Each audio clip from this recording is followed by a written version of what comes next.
കൂട്ടുകാരെ, എന്തൊക്കെയുണ്ട്? സുഖമല്ലേ? ചേച്ചി ഇന്ന് പുതിയൊരു കഥയുമായിട്ടാണ് വന്നത്. ആ കഥ ചേച്ചി പറഞ്ഞ മുന്നത്തെ ഒരു കഥയുമായിട്ടൊരു ബന്ധമുണ്ട്. ചേച്ചി അവസാനം പറഞ്ഞ കഥ കേട്ടിരുന്നോ? ചെന്നായയുടെയും കൊക്കിൻ്റെയും കഥ.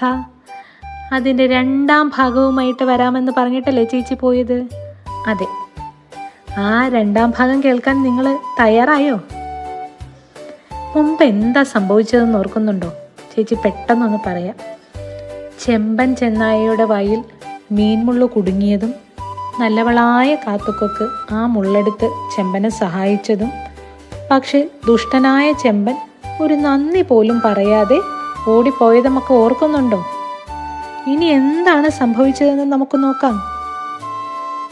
കഥയുടെ പേര് മാന്യതയുടെ പാഠം. കേട്ടാലോ?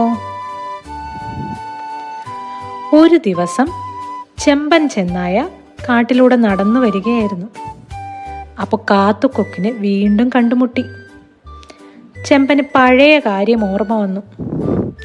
അയ്യോ, അന്ന് ഞാൻ കാത്തുവിനോട് നന്ദി പോലും പറഞ്ഞില്ലല്ലോ അല്ലേ? അത് വളരെ മോശമായിപ്പോയി. ചെമ്പൻ കാത്തുവിൻ്റെ അടുത്തേക്ക് ചെന്നു. ചെമ്പൻ: കാത്തു, എൻ്റെ തെറ്റ് ഞാൻ മനസ്സിലാക്കുന്നു കേട്ടോ. അന്ന് ഞാനൊരു നന്ദി പോലും പറയാതെയാണ് പോയത്. അത് വളരെ മോശമായിപ്പോയി.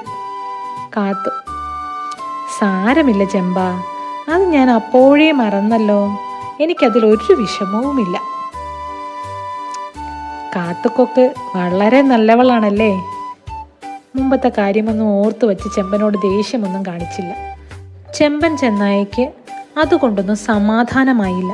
ചെമ്പൻ: ഇല്ല കാത്തു, അതിന് നന്ദിയായി ഞാൻ നിനക്കൊരു വിരുന്നു തരുന്നുണ്ട്.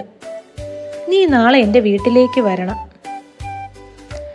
കാത്തു സന്തോഷത്തോടെ സമ്മതിച്ചു. ശരി ചെമ്പ, ഞാൻ നാളെ വരാം. പിറ്റേന്ന് കാത്തുക്കൊക്ക് ചെമ്പൻ്റെ വീട്ടിലെത്തി. അവിടെ ചെമ്പൻ 2 പരന്ന പാത്രങ്ങളിൽ ചൂടുള്ള സൂപ്പ് ഒഴിച്ചു വച്ചിട്ടുണ്ടായിരുന്നു. ചെമ്പൻ: വാ കാത്തു, നമുക്ക് സൂപ്പ് കുടിക്കാം. ചെമ്പൻ ആ പരന്ന പാത്രത്തിൽ നിന്നും സൂപ്പ് നക്കി നക്കി വേഗത്തിൽ കുടിച്ചു തീർക്കാൻ തുടങ്ങി.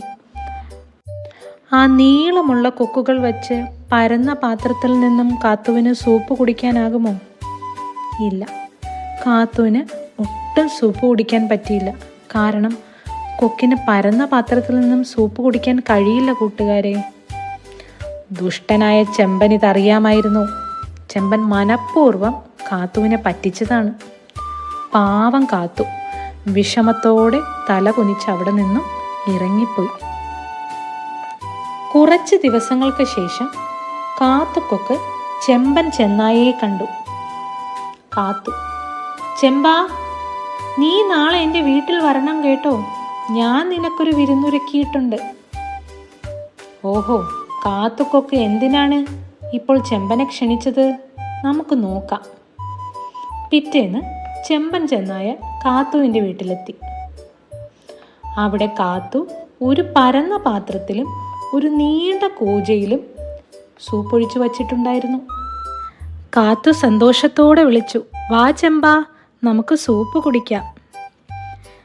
കാത്തു വളരെ സന്തോഷത്തോടെ പരന്ന പാത്രം ചെമ്പന് നേരെ നീട്ടിയിട്ട് പറഞ്ഞു: ഇതാ ചെമ്പാ, നിന്റെ സൂപ്പ്.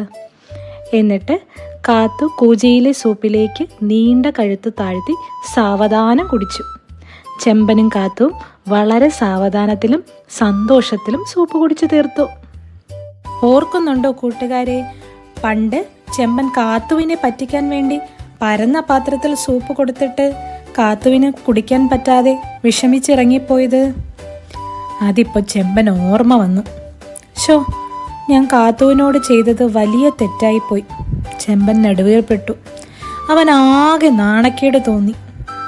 അന്ന് ഞാൻ കാത്തുവിനെ നാണം കെടുത്തി. എന്നിട്ടും ഇപ്പോൾ കാത്തു എന്നെ മാന്യമായി സത്കരിച്ചു. എനിക്ക് സുഖമായി കഴിക്കാൻ പറ്റുന്ന പാത്രത്തിൽ തന്നെ സൂപ്പ് തന്നു. കാത്തുവിന് എത്ര നല്ല മനസ്സാണ്. ചെമ്പൻ ആകെ നാണക്കേടായി. അവൻ തല കുനിച്ച് അവിടെ നിന്നു. കാത്തുക്കൊക്ക് ചിരിച്ചുകൊണ്ട് ചെമ്പനോട് പറഞ്ഞു: ചെമ്പാ, നമ്മൾ അതിഥിയെ വിളിച്ചാൽ അവർക്കിഷ്ടമുള്ള ഭക്ഷണം അവർക്ക് കഴിക്കാൻ പറ്റുന്ന രീതിയിൽ വേണം നൽകാൻ. അതാണ് മാന്യത. ചെമ്പ, ഇനിയെങ്കിലും ഈ 3 അക്ഷരത്തിൻ്റെ വില മനസ്സിലാക്കി വേണം മറ്റുള്ളവരോട് പെരുമാറേണ്ടത്. ഇത് കേട്ട് അഹങ്കാരിയായ ചെമ്പൻ ചെന്നായ്ക്ക് നാണമായി. അവൻ മുഖം താഴ്ത്തി അവിടെ നിന്നും ഇറങ്ങിപ്പോയി. അങ്ങനെ നമ്മുടെ നല്ലവളായ കാത്തുക്കൊക്ക് ചെമ്പൻ ചെന്നായിയെ മാന്യതയുടെയും മര്യാദയുടെയും പാഠം പഠിപ്പിച്ചു. നമുക്ക് മറ്റുള്ളവരോട് എങ്ങനെ പെരുമാറണം? മാന്യതയോടെ, നന്ദിയോടെ പെരുമാറണം. നമ്മൾ മറ്റുള്ളവരുടെ ബുദ്ധിമുട്ടുകൾ മനസ്സിലാക്കി അവരെ സഹായിക്കണം. അല്ലാതെ ചെമ്പനെ പോലെ കളിയാക്കരുത്. കഥ ഇഷ്ടപ്പെട്ടോ? നിങ്ങൾ നല്ല കുട്ടികളല്ലേ? നന്ദിയുള്ള കുട്ടികളല്ലേ? മാന്യരായി വളരില്ലേ? കഥ ഇഷ്ടമായാൽ എന്ത് ചെയ്യണം?